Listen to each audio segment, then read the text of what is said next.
Welcome back. Thanks for staying with us. Ancillary Canry's MP Dominic Ferry continues to downplay a voice recording of him and a constituent discussing the handing out of thousands of dollars worth of contracts.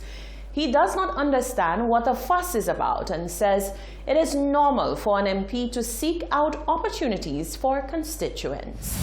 I'm in the habit of providing opportunities for all of my constituents who are skilled tradesmen. The process is that I would recommend them to the various agencies, whether it is for desilting, we would target the equipment owners in the constituency, whether it is for road enhancement, whether it's for the cleaning of culverts, whether it is to upgrade infrastructure like roofing on schools and so on.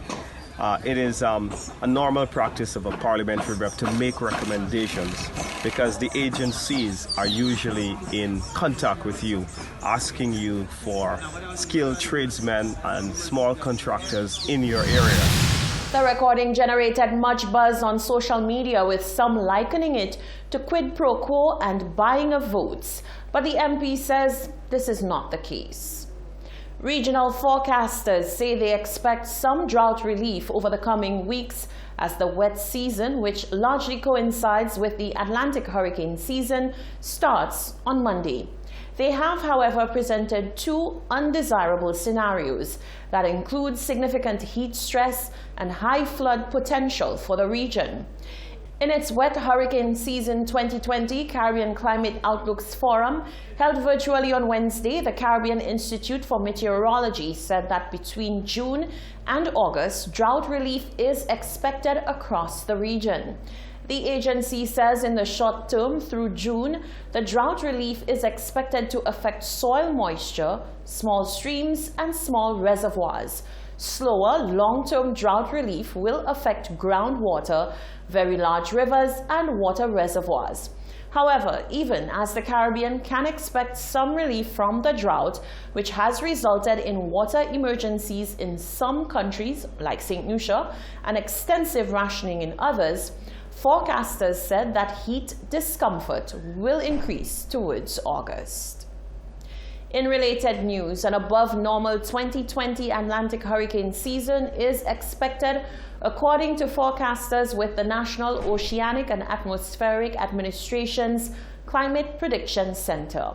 The outlook predicts a 60% chance of an above-normal season, a 30% chance of a near-normal season, and only a 10% chance of a below-normal season. The Atlantic hurricane season runs from the 1st of June through to the 30th of November. NOAA's Climate Prediction Center is forecasting a likely range of 13 to 19 named storms with winds of 39 miles per hour or higher, of which 6 to 10 could become hurricanes with winds of 74 miles per hour or higher, including 3 to 6 major hurricanes category 3, 4, or 5 with winds of 101 miles per hour or higher. In other news, schools are to reopen partially on the 2nd of June to facilitate students of grade 6 and Form 5 in a bid to ensure that they are adequately prepared for local and regional exams. On Thursday, Senator Gideon Ferdinand indicated his fears and expressed the fears of teachers, parents, and students. He believes that the government needs to take time to listen as well as sit with the custodians of these students to ensure that their health and safety concerns are properly addressed. Grade 6 and Form 5 students are slated to return to school on June 2nd, 2020. There are still uncertainties and fears being expressed by teachers, parents, and even students surrounding the reopening of schools, as well as the operating within the new parameters set for learning. Senator Gideon Ferdinand has indicated that the sensitivity of the reopening of schools should have been addressed from all angles. I believe the government also needs to recognize that the teachers are saying that there are specific conditions that they need to know are being met. They need to know that the environment that they're going back into is conducive for learning.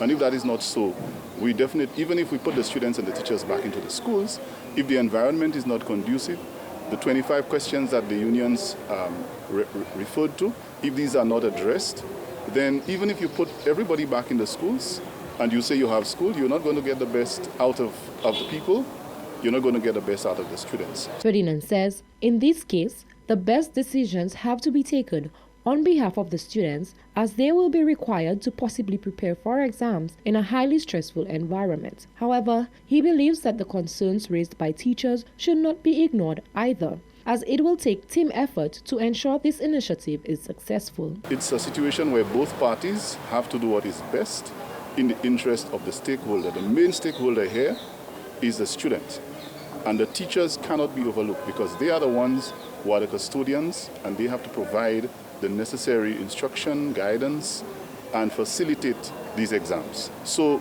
you can't have one without the other.